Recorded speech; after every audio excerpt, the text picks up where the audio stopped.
எல்லாருக்கும் வணக்கம். இன்றைக்கி கத்திரிக்காய் உருளைக்கிழங்கு பொரியல் செய்ய போகிறோம். நான் கத்திரிக்காய் 4 கத்திரிக்காயை வெட்டி நீளமாக 4 நாளாக வெட்டி வச்சுருக்கேன். ஒரு 4 உருளைக்கிழங்கு வெட்டி வச்சுருக்கேன் பாருங்கள் இந்த சைஸில். இப்போ இதுக்கு தேவையானதெல்லாம் நம்ம பார்க்கலாம்.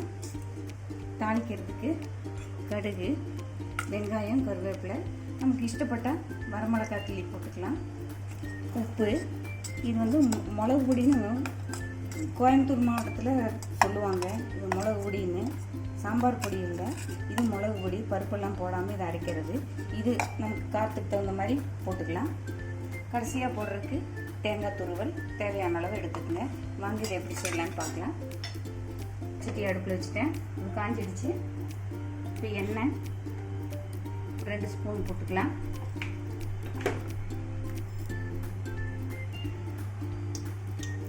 காஞ்சிடுச்சு.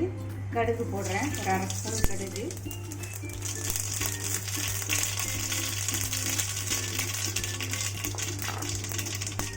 வெட்டின சின்ன வெங்காயம் கொஞ்சம், அதோடவே கருவேப்பிலை கிள்ளி போட்டுருக்கேன். எதுவானாலும் கருவேப்பிலை கிள்ளி போடுங்க, அப்போ தான் ருசியாக இருக்கும்.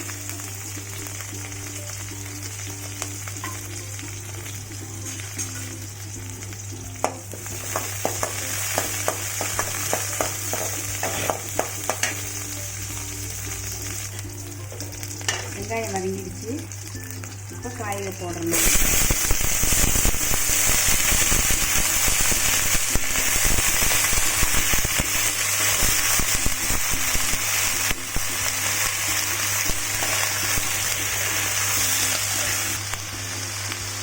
மஞ்சத்தூள் போட்டுக்குங்க, 1 ஸ்பூன் மஞ்சத்தூள்.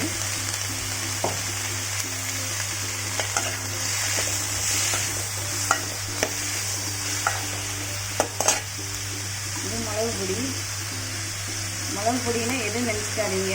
சாம்பார் தூளில் பருப்பு போட்டு செய்வோம். இது மல்லி, சீரகம், மிளகு, பெருங்காயம், வெந்தயம் இதெல்லாம் போட்டு அரைக்கிற பொடி. பருப்பு வகை சேர்த்தாமல் அரைக்கிற பொடி தான் இது. அந்த காலத்தில் தான் இதுதான் போடுவாங்க. இது தேவையான உப்பு போட்டுக்கிறேன். தண்ணி முங்குற அளவுக்கு தண்ணி ஊற்றி மூடி போட்டு வேக வைக்கலாம். முடியாச்சு, அது வேகட்டும். வெந்ததுக்கப்புறம் கடைசியாக தேங்காய் போட்டு எடுத்துடலாம். பாருங்க, தண்ணியெல்லாம் சுண்டிடுச்சு, காய் வெந்துடுச்சு. நான் நடுவில் கிளறி விட்டுருந்தேன். காயில் வெந்துடுச்சு. ரொம்ப ட்ரை பண்ண வேண்டாம். இதில் தேங்காய் துருவில் போட்டு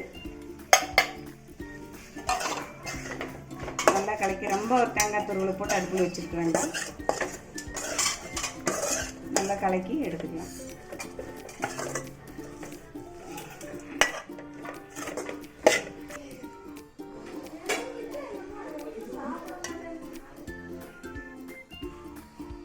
செஞ்சு பாருங்கள், ரொம்ப நல்லா டேஸ்ட்டாக இருக்கும். பிடிச்சிருந்தா சப்ஸ்கிரைப் பண்ணுங்கள், லைக் பண்ணுங்கள், ஷேர் பண்ணுங்கள், நோட்டிஃபிகேஷன் பெல் அழுத்துங்க. நன்றி.